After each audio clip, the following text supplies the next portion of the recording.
the mainstream news media.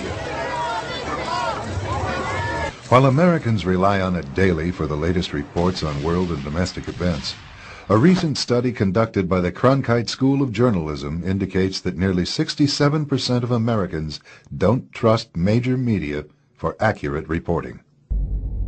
Ask Americans specifically why they distrust the media, and the answers are generally vague. After all, reports of news media abuses aren't normally found on the front page or the nightly news. Nonetheless, they do exist.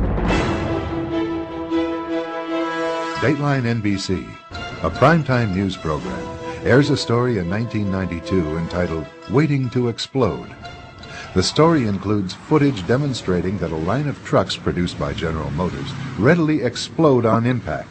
To see for ourselves what might happen in a side impact crash, Dateline NBC hired the Institute for Safety Analysis to conduct crash demonstrations. Unlike GM tests, the fuel tanks were filled with real gasoline. Look what happened.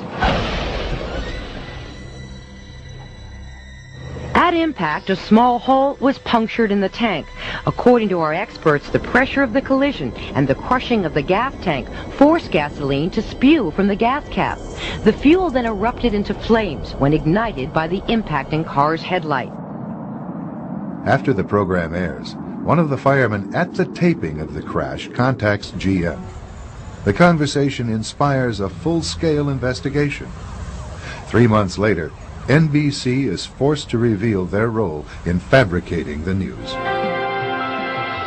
NBC's contractor did put incendiary devices under the trucks to ensure that there would be a fire if gasoline were released from the truck's gas tank. We said the crash, quote, forced gasoline to spew from the fuel cap, end quote. GM says since the gas cap was the wrong cap for the GM filler tube, and because the gas tank was overfilled, the cap came off when the impact occurred. We agree with GM that we should have told our viewers about these devices.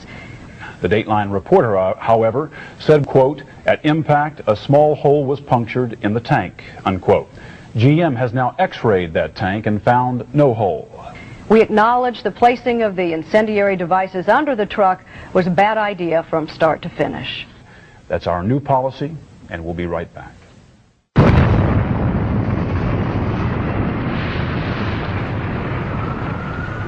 After the 1995 bombing of the Murrah Federal Building, information came to light that contradicted government claims disseminated through the mainstream media. One source was Carol Howe, a government informant. She revealed that federal agencies had prior knowledge of the terrorist plot and were ignoring several figures linked to the bombing. Roger Charles is a retired Marine colonel and former correspondent at ABC News. His news team interviewed Howe and obtained confirmation of her testimony. So here we had confirmation from a government representative in Denver with the McVeigh Prosecution Task Force saying, your facts are accurate. So we think we've got a slam dunk story.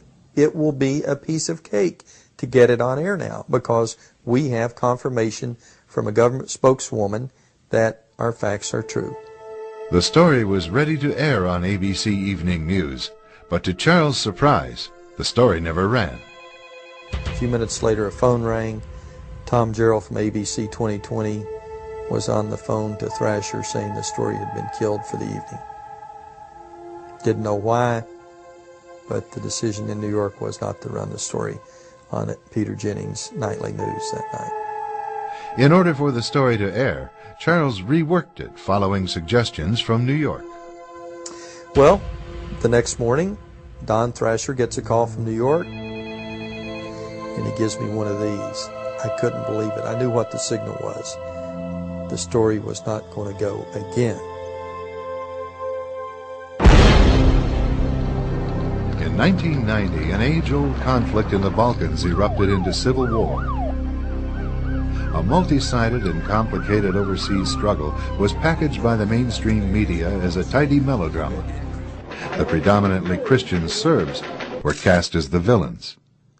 A key maneuver employed to demonize them involved a photo shoot.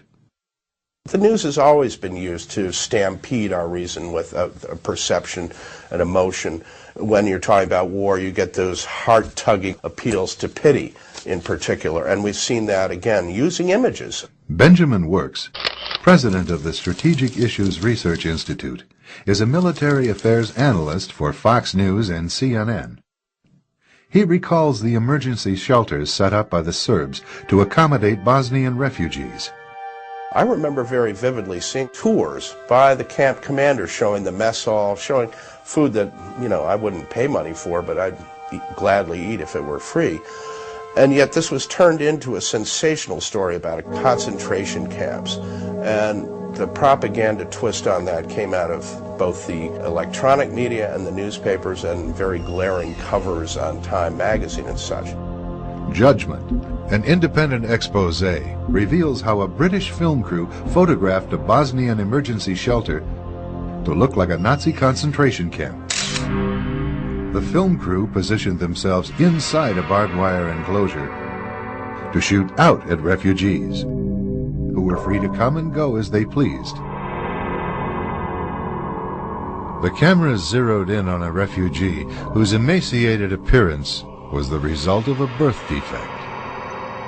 We found that all of these allegations of a concentration camp were really frauds perpetrated by the reporters, and in fact, at least one, Roy Gutman, won a Pulitzer Prize for this kind of fabrication. And the image that helped motivate American involvement in an overseas entanglement was a total fake.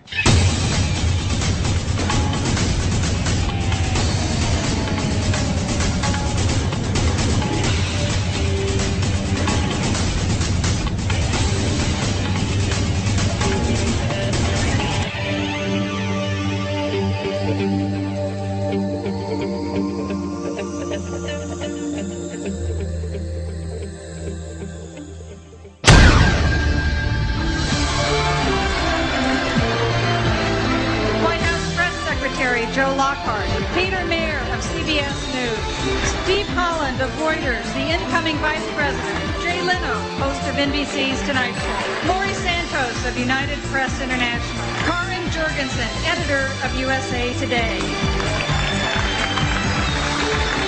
Helen Thomas of UPI, Dean of the White House Press Corps.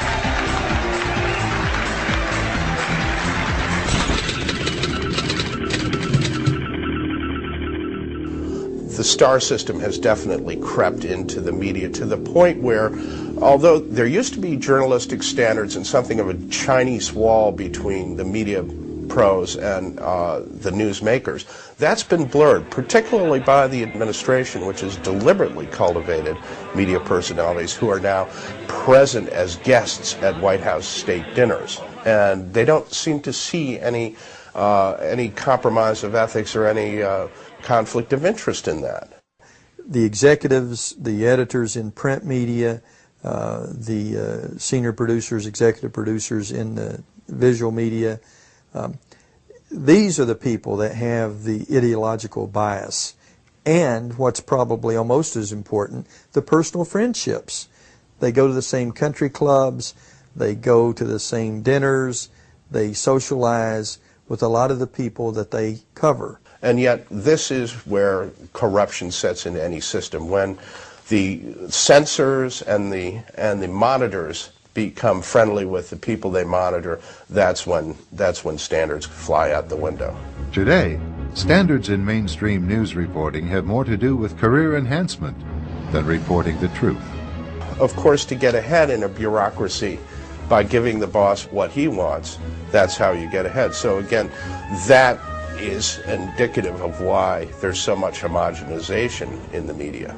You know, if you wanted to look at a pyramid, in the first couple layers, the really eager, hard-working young journalists are out there trying to get the stories, trying to make a name so they can move up that pyramid.